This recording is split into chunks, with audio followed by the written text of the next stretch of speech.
Hola, soy Robo y este es el podcast Conexiones Frikis, podcast en donde conectamos con la música, cine, videojuegos y literatura más inspiradora y atemporal, dando preferencia al contenido independiente, friki o vintage más auténtico.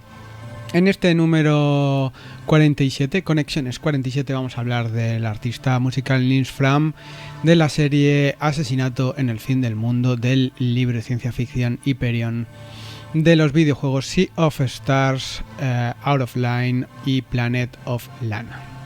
Y bueno, empezamos con la musiquita. Vamos a hablar de Nils Frahm. Ya hablé de este artista en un episodio anterior de este podcast dedicado a mis artistas electrónicos favoritos, pero retomo con la excusa del reciente directo que pude disfrutar hace poco en mi ciudad. Directo en el que me quedó claro que Frahm no es un artista más, él solo se enfrenta a todo un teatro lleno hasta la bandera en un ambiente de luces cálidas que a mí me recordó al estilismo steampunk, rodeado de un montón de teclados de los que puedo destacar pues un Fender Rhodes, un Moog Mini Moog, un Roland Juno 60, que junto a unos importantes efectos con preferencia por los aparatos Roland, pues la Roland Space, Echo Tape, Echo Chorus, por ejemplo, que es una mítica de esta clase de efectos. Y bueno, pues efectos que manipulándolos toman un protagonismo absolutamente épico, tornando y modificando las notas musicales en sonidos cavernosos, lejanos, infinitos, llenos de texturas que resonaban y rebotaban en las paredes del teatro, en este caso, hasta llegar a mi cerebro en forma de emociones intensas, alternando temas muy ambientales, con muchos silencios, a veces solos de piano, con temas más elaborados y animados, con la ayuda de los sintetizadores, cajas de ritmo increscendo hasta límites insospechados, que tornaban las canciones en algo totalmente épico y emocional. Utilizando artilugios de cristal en donde con las manos mojadas tocaba preciosas melodías, o jugando con la complicidad del público, animándoles a imitar los sonidos de una selva para luego grabarlo en loop y utilizarlo para ser parte de la siguiente canción. La originalidad y creatividad de este artista se magnifica en directo. Recomiendo cualquier disco de Nils Frahm. Personalmente para mí son excelentes el llamado All Melody y Spaces, pero estoy deseando escuchar su último y excesivo trabajo, Music for Animals. Creo que son 4 vinilos o 2 CDs, bueno, es una burrada de temas. Y bueno, en definitiva recomiendo a Nils Frahm por supuesto, pues a todo melómano que se precie, sobre todo si eres cercano a la música clásica, el jazz y la electrónica más ambiental e intensa. Bueno, pues lo dicho, un súper artistazo, yo soy súper fan y ya sea del gusto que seas, ¿no? Sea que te guste cualquier tipo de música, aunque sea diferente, si tienes la oportunidad de ver a este artista, te lo súper recomiendo. Y bueno, pues vamos a pasar a las series, que las series pues he visto unas cuantas, pero esta me ha llamado mucho la atención. Es una serie que se llama Asesinato en el fin del mundo. ¿De qué trata esta serie? Pues es una serie sobre una hacker y escritora que narra una doble historia que se sitúa entre su reciente libro publicado acerca de la búsqueda de un asesino múltiple y la invitación de un multimillonario tipo Elon Musk, pero mucho más cultivado y comprometido a nivel humano, a una reunión de personajes prodigio, cada uno sobresaliente en su campo, en un refugio hotel ultramoderno localizado en Islandia. Bueno, la serie es un thriller apasionante en el que hay una tensión e intriga constante que recuerda a veces al Cluedo o a las historias de detectives como Holmes o Dupin, pero versión contemporánea. La tecnología punta, las inteligencias artificiales se juntan con el activismo ecologista y político en una trama en la que no solo sus personajes están en peligro, sino el juicio a toda la humanidad y su esperanza de supervivencia en un mundo actual con un sistema estúpido que no solo no funciona a nivel humano y ecológico, sino que además es un desastre anunciado que parece que a la mayoría no le importa, o peor aún, pues no creen realmente en el horror cada día más cercano de una pesadilla climática inminente. El reparto es excelente, resaltar especialmente pues al gran Cliff Owen, que siempre recordaré por el film Hijos de los Hombres, basada en la imprescindible novela de P.D. James, de la que ya también hablé en otro episodio. Podéis buscarla por ahí y no tiene desperdicio este libro. Y bueno, pues el joven Harry Dickinson, que ya me dejó flipado en la serie de mafia italiana Trust, y la también joven protagonista Emma Corrin, que no conocía y que desde ahora pues seguiré más atentamente.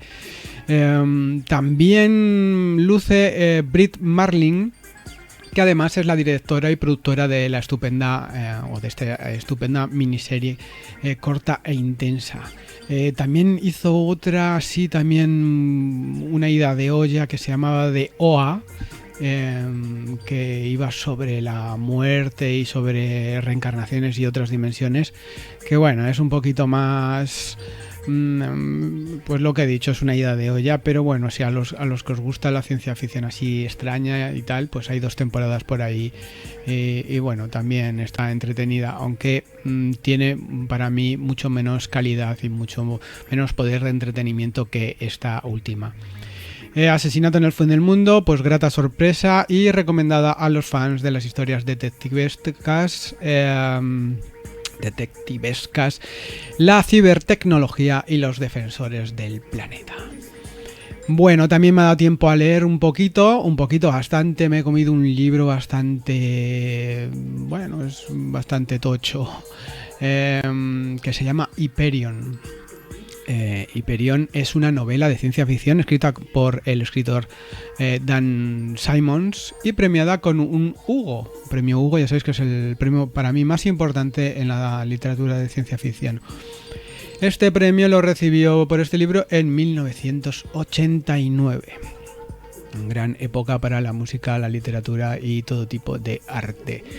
El libro comienza describiendo un futuro dominado por las inteligencias artificiales, curioso, ahora con lo que nos toca, y 2 evoluciones de la humanidad, una exploradora y otra explotadora. La acción comienza con 7 personajes que hacen una peregrinación en una nave espacial arbórea, que tiene un nombre así tipo vikingo y está pues hermanada con esa clase de creencias nórdicas, y bueno, pues la nave pues hace un viaje o se dirige en un viaje hacia el planeta Hyperion, en donde cada personaje durante ese trayecto cuenta su propia historia, historias tan extensas e intensas que cada una puede formar un relato o cuento o cuento corto, único, escrito de forma diferente.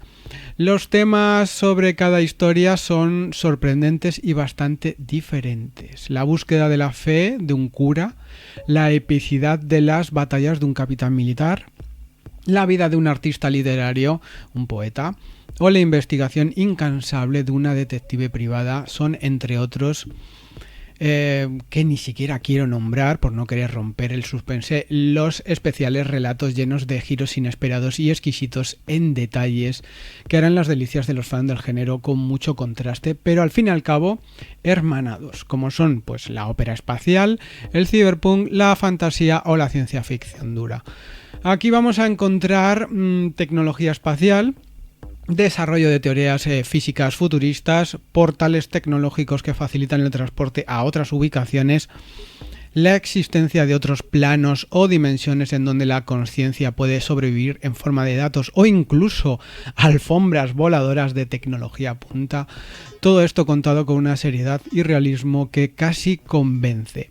Además, el libro está inspirado en la obra del poeta John Keats y su entorno, pues nombrando ciudades con su nombre e incluso personajes con nombres de seres fantásticos relacionados con la obra del poeta, como mi favorita del libro, Brain Lamia, en definitiva, que es la detective, ¿no?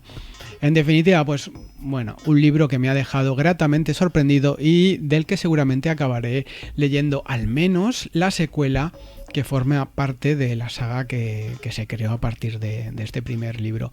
A partir de esta obra, yo creo que es una obra maestra de la ciencia ficción, pues crearon una saga bastante extensa, como se hizo con Dune. Y bueno, yo creo que me sonaba, leí ciertas cosas sobre Dan Simmons y bueno, digo, me voy a lanzar a leer este primer libro y bueno, la verdad que lo he flipado, me ha encantado y lo súper recomiendo a cualquier fan de la ciencia ficción. De hecho, tampoco se siente, a pesar de ser del 89, tampoco se siente que está como pasado de época y tal, o sea, tiene unos conceptos y trata los conceptos futuristas bastante bien, o sea, no han perdido a lo largo de todo este tiempo en la narración de la tecnología y las teorías futuristas, etcétera, etcétera. Es un super libro, a mí me ha encantado. Y bueno, también le he dado a los videojuegos a tope. Y he jugado a estos tres géneros, a estos tres juegos. El primero se llama Sea of Stars, que es un juego de género RPG clásico, con una ambientación y pixel art sobresaliente. Cuenta la historia de un grupo de 3 amigos que, junto con los personajes carismáticos con los que se encuentran en el camino, pues viven una aventura apasionante en un mundo mágico, mezcla de fantasía, steampunk y futurismo. Cuenta también con los típicos clichés, pues de salvar al mundo de los malvados que quieren llevar la oscuridad y el terror a la vida de los maravillosos habitantes de este universo, que cuenta con diferentes mundos o dimensiones, pero con matices y detalles muy cuidados y llamativos, ensalzando valores como el compañerismo, la amistad y con un mensaje cargado de ecologismo, muy importante para mí y para muchos de vosotros, en el que resalta, por ejemplo, la pesadilla de vivir en un mundo sin sol, entre otras cosas. Aunque la historia no es muy profunda, sí es muy interesante y cuenta con giros inesperados. No es un juego de rol en el que tengas absoluta libertad para hacer lo que quieras, ya que está diseñado para que sigas más o menos el orden de la historia principal, pero sí que tiene una barbaridad de contenido que puedes jugar en el orden que quieras, guardando muchos secretos, tantos que cuando acabas la historia principal, que te llevará unas 25 horas más o menos, me ha llevado a mí, yo soy lentito, pues todavía te quedará la mitad del juego para completarlo al 100% y llegar al segundo y verdadero final, que no voy a desvelar nada, pero es bastante emotivo y va sobre la amistad y tal, y bueno, merece la pena si te gusta mucho esta clase de juegos.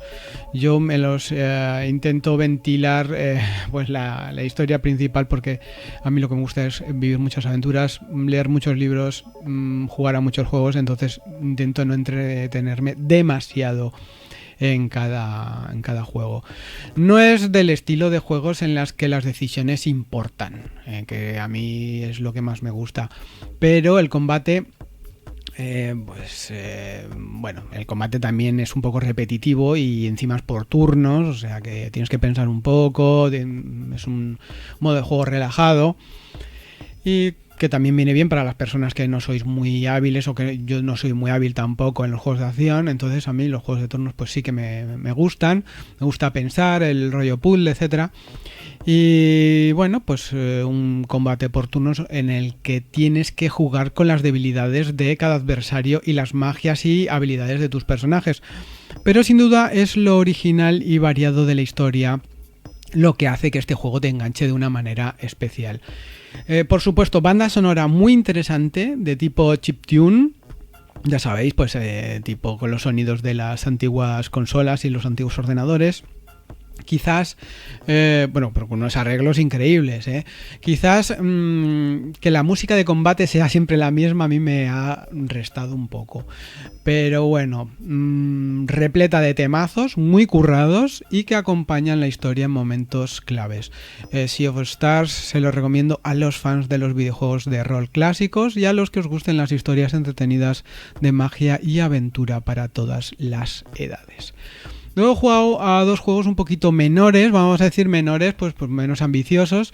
Uno se llama Out of Line, que es un videojuego de plataformas en 2D, en donde tendremos que resolver unos puzzles más o menos sencillos por medio de nuestra habilidad con una jabalina de luz, que eso me ha flipado, me ha volado bastante. Todo esto acontece en un mundo futurista en el que tendremos que escapar de unas máquinas malvadas. Pues lo de siempre, el Terminator, ¿no? O parecido, ¿no? Out of Line está creado por una pequeña independiente desarrolladora portuguesa que se llama Nerd Monkeys. Y el juego, que técnicamente es simplemente correcto, pero en donde se nota la dedicación y cariño si nos fijamos en el conjunto, pues en la originalidad de sus puzzles, un arte muy colorido con un efecto pincel en sus fondos y personajes. Yo me fijo mucho en el arte y en la banda sonora, acompañado de una banda sonora bastante interesante y ambiental que ayuda muchísimo a meterse en la atmósfera de este mini universo. Creada por el productor musical Pedro J. Costa. La banda sonora es ambiental futurista, mezclando vientos y cuerdas ensoñadoras con melodías creadas con sintetizadores. La puedes encontrar como siempre en Bandcamp y me parece que se merece mucha más repercusión y atención de lo que he podido encontrar en las redes. El juego dura poquito, unas 3 horitas, y lo recomiendo a fans de los puzzles y el ambient o la música ambient. Como siempre, pues yo creo que el underground y de la música electrónica está en la música de los videojuegos. Es lo que a mí me llama más últimamente y lo que más escucho. Y hay mucha experimentación y hay otras formas de ver la música, no solo en los arreglos, sino también en la textura musical y la experimentación sonora, que son cosas que a mí me interesan bastante y que me llenan mucho. El último juego se llama Planet of Lana, es un juego un poquito más ambicioso que el Out of Line, pero menos que el Sea of Stars. Es un videojuego en la onda de Limbo, para los que jugáis mucho, pues si os acordáis de Limbo, un juego de estos de avanzar hacia la derecha todo el tiempo y bueno, pues tenemos diferentes barreras y enemigos, etcétera, etcétera. O los clásicos Outer World o Apes Odyssey, el marciano o el extraterrestre que tiene que salvar a otros extraterrestres mediante puzzles y cositas así. Lo que os estoy contando, pues avanzar hacia la derecha, perspectiva 2D, puzzles y sigilo bastante sencillo. He estado a punto de no escribir sobre él debido a su extrema sencillez y su historia poco original, pero la verdad que si valoramos ciertas cosas como que está pintado a mano, que eso me ha flipado también, los fondos, todo está pintado a mano, al estilo del estudio Ghibli, del que soy bastante fan, y que me recuerda muchísimo al primer Prince of Persia de PC. Me recuerda mucho y yo era súper fan de ese juego, ¿no? De ese primer Prince of Persia, del que, bueno, pues tengo mucha nostalgia en vena y pues al final creo pues que es un buen juego. Mediocre en muchos aspectos que para mí... bueno, yo que soy un gamer, ¿no? Con muchos años ya y he jugado muchos, pues me parece un poco mediocre, pero que creo que mucha gente va a apreciar, sobre todo si no han jugado a todos los juegos antes nombrados. Si no habéis jugado a Limbo, a Abyss Odyssey, a Outer World, a Prince of Persia, pues yo creo que es un juegazo, va a ser un buen juego. Para finalizar, deciros que siempre valoro una banda sonora y os iba a contar que a mí me parece que se ha perdido la oportunidad de hacer algo tipo Disaster Peace, este artista que me gusta tanto, de creador de la banda sonora de Fez, por ejemplo, pues una banda sonora tipo sintetizadores y eso, pero que claro, es lo mío, ¿no? El ruido de los sintetizadores es lo que a mí me flipa. Resulta que la banda sonora orquestal que a mí tanto me ha aburrido es de Takeshi Furukawa, que fue el responsable de la música de GoldenEye 007 o de The Last Guardian, este último super premiado, y que compuso dirigiendo a la London Symphony Orchestra, nada menos. O sea, dicho todo esto y aún prefiriendo juegos de este estilo, mucho más infravalorados y con un presupuesto infinitamente menor como el Out of Line, he de decir que he disfrutado las 4 horitas que dura Planet of Lana sobre todo recordando otros tiempos y otros juegos a los que se parece tanto. Recomendado para fans de Estudio Ghibli, del relax y de la música clásica. Y bueno, pues hasta aquí el podcast Conexiones, ya número 47, madre mía. Como siempre, despedida, muchas gracias por estar ahí. Ya sabes que puedes escucharme en iVoox, en iTunes, en Spotify y en Patreon antes que nadie. En Patreon pues puedes leer el podcast, además de poder dar tu opinión o incluso participar como colaborador en este podcast. Ahora puedes seguirme incluso gratis. Entras en Patreon y pones seguir o suscribirme gratis, pin, y le das y te pues llegarán cositas, sorpresitas, etcétera, etcétera, y estarás al tanto de todo lo que voy sacando. Muchísimas gracias a los mecenas de Patreon que hacen posible este vídeo. Es un placer saber que hay gente como tú en la que puedo apoyarme para seguir creando. Estamos en contacto y nos vemos en el próximo capítulo. Chao. Solo recordarte que te ofrezco este vídeo, el podcast Conexiones sobre música, cine, libros y videojuegos, toda mi música, directos, sesiones de DJ, tutoriales sobre sintetizadores y samplers, librerías de sonidos y mucho más en mi Patreon, donde puedes comentar, leer mis artículos y estaremos en contacto. Anímate a apoyarme mensualmente o simplemente un mes. También puedes apoyarme comprando en mi Bandcamp al precio que elijas cualquier álbum en digital. También mis bandas sonoras junto a libros en formato físico y ediciones limitadas en formato cassette de mis recopilatorios. Si haces música puedes apoyarme uniéndote a DistroKid por medio de mi link y así nos ayudaremos mutuamente. También he creado una tienda digital en la plataforma Gumroad para que podáis haceros con mis soundpacks de patches para sintetizadores y samples para samplers. Tu aportación es vital para crear contenido y seguir adelante en mi vida diaria. Muchas gracias y hasta la próxima.